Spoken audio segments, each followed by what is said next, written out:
প্রায় ৫,৩০০ বছর আগে এক ব্যক্তি বরফাচ্ছন্ন আল্পস পর্বতমালার পথে হাঁটছিলেন। তিনি হয়তো কল্পনাও করতে পারেননি যে ১,০০০ বছর পর বরফে আবৃত অবস্থায় তাকে আবিষ্কার করা হবে।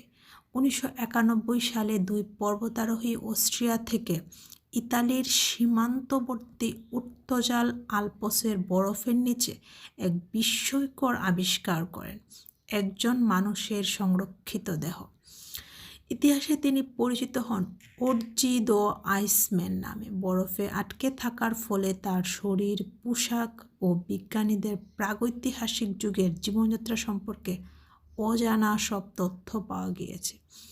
ওরজি শুধুমাত্র একজন সাধারণ পথিক ছিলেন না, তার সঙ্গে ছিল তামার কুড়াল, চকমকি পাথরের ছুরি ও তীরের ঝুলি, যা প্রমাণ করে যে তার সময়ে ধাতব কারিগরি শুরু হয়ে গিয়েছিল। তার ঘাস দিয়ে তৈরি বিশেষ জুতা দেখায় তিনি পর্বতের কঠিন পরিবেশের জন্য বেশ ভালোভাবে প্রস্তুত ছিলেন। এমনকি তার শেষ খাবারের নমুনাও সংরক্ষিত ছিল, যেখানে পাওয়া গেছে শস্য ও বন্যপ্রাণীর মাংসের চিহ্ন। তবে সবচেয়ে বড় রহস্য হলো তার মৃত্যু। আধুনিক সিটি স্ক্যান পরীক্ষায় দেখা গিয়েছে তার কাঁধে একটি তীরের ফলার টুকরো বিদ্ধ ছিল এবং তার মাথায় গুরুতর আঘাতের চিহ্ন পাওয়া গিয়েছে। এটি ইঙ্গিত করে যে হয়তো তাকে হত্যা করা হয়েছিল, কিন্তু কেন?